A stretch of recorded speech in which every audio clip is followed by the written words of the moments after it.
What are some ways that buyers can improve their credit scores? Everybody wants to know.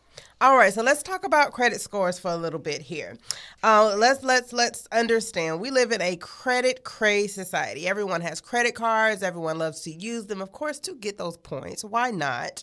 But times have changed. You know, it is literally everywhere. You're now even seeing some places where they do not take cash. Okay, so credit is very important, but what's even more important is properly managing your credit.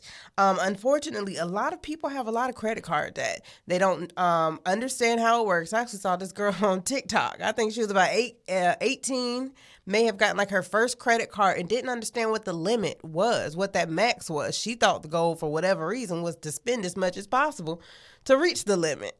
So people, when they do not understand how credit work, how credit cards work, they can put themselves in a little bit of a pickle. So let's talk about credit score. What is a credit score?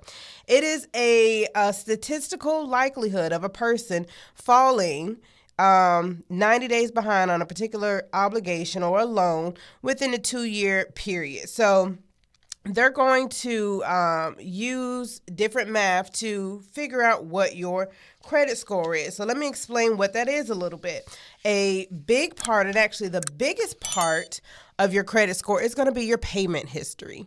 Have you been making payments on time? Are you late on a lot of payments? And even when it comes to a lot of our first-time homebuyer programs, they don't want to see late payments, whether it be 12 months, 24 months.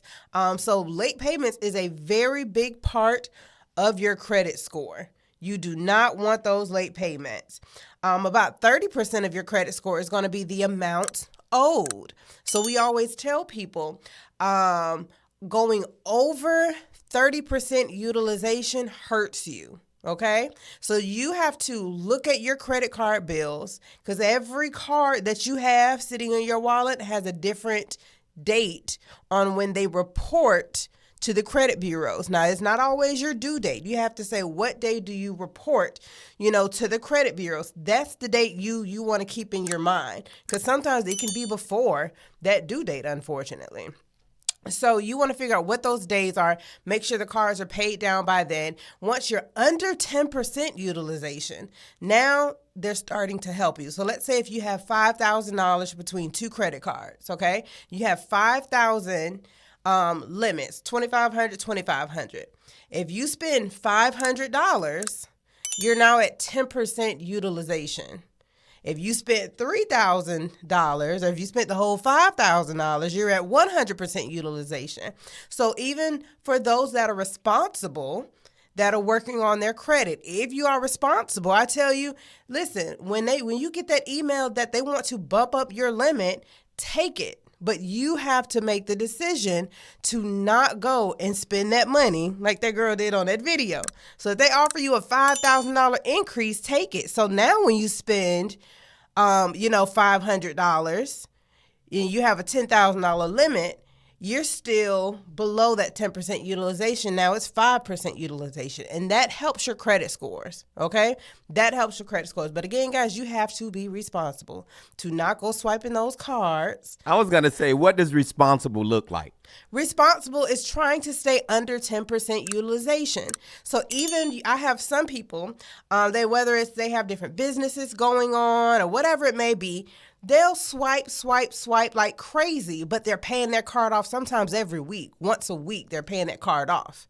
A lot of people's problems come into play. They're swipe. So, okay, yeah, I pay it down, I pay it off. And then it just keeps building. When that bill comes, you're like, oh my goodness, $6,000. I don't have $6,000 to pay this credit card bill this month. And that's where a lot of people start to get stuck, because we all have, I have a lot of my stuff on auto pay, my lights, my water. And unfortunately, I don't even know what my light bill be. I just know it has to be paid. So I might as well put it on auto pay. It has to be paid. Now, I do take a look at it every couple months, but it has to be paid regardless. So, yep, let's put it on auto pay. Health insurance, auto pay. Car, everything, auto pay. But that's me, because I know I'm going in paying this credit card every 1 to 2 weeks. I'm making sure I keep that balance as low as possible. So that is very important. So some of the other factors that contribute to your credit score will be the length of credit history. So that's why we tell people, especially when they're looking to buy a house, they say, okay, let me get my credit together. Let me get rid of all this debt. They have the thought process. And you know, I understand why you think that. But they're thinking, okay, let me go close these credit cards so I can, you know, make sure I'm not accruing any additional debt. Well, no, don't close those cards, because history is a big part of your credit score too. History, and again, like I mentioned, your maximum amounts that you have. So do not go close out those old credit cards. And maybe if it's a new one, a little Vicky's Secret or something, okay, but those old credit cards, keep those on your credit. They will help you. And then some other contributors are the new credit you use, and then the different types of credits you use. And guys, you can speak to bankers or any, you know, credit experts you have to really see what would help you, what would hurt you. And even with some of our lenders, they have simulators. So when people are working on getting pre-qualified, you know, our lenders say, okay, you need to work on this or possibly pay off this card. Well, this particular card, yeah, we need to get rid of that one. They have simulators where they can plug in all your information. They'll say, because if you do these things, this is where you'll be. And again, this is why I tell people, don't wait until the day you're ready to buy a house to go get pre-approved. Do not wait. Work on things now. Even if you do not want them to run your credit, you can pull your free credit report from a couple different sites. I'll give those addresses to you in a minute. You can pull your credit report from a couple different sites and even give that to the lender so they can just see.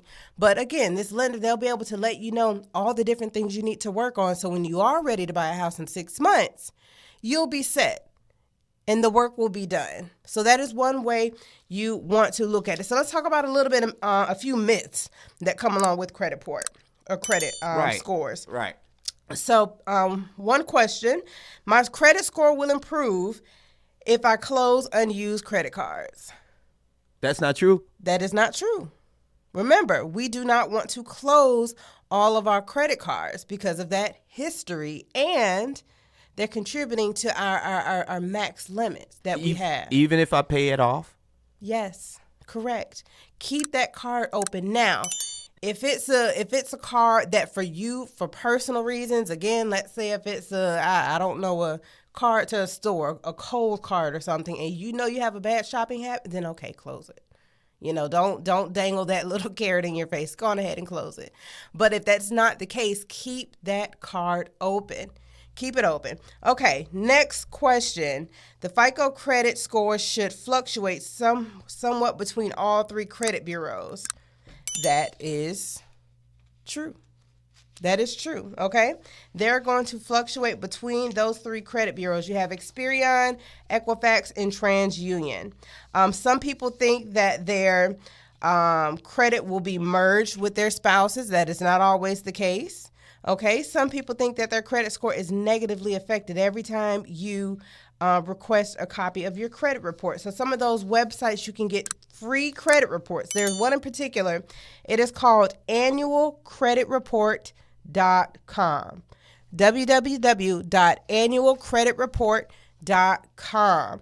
Now, when you go to that site, I recommend just pulling one credit report. Remember, we have three. You got three different bureaus.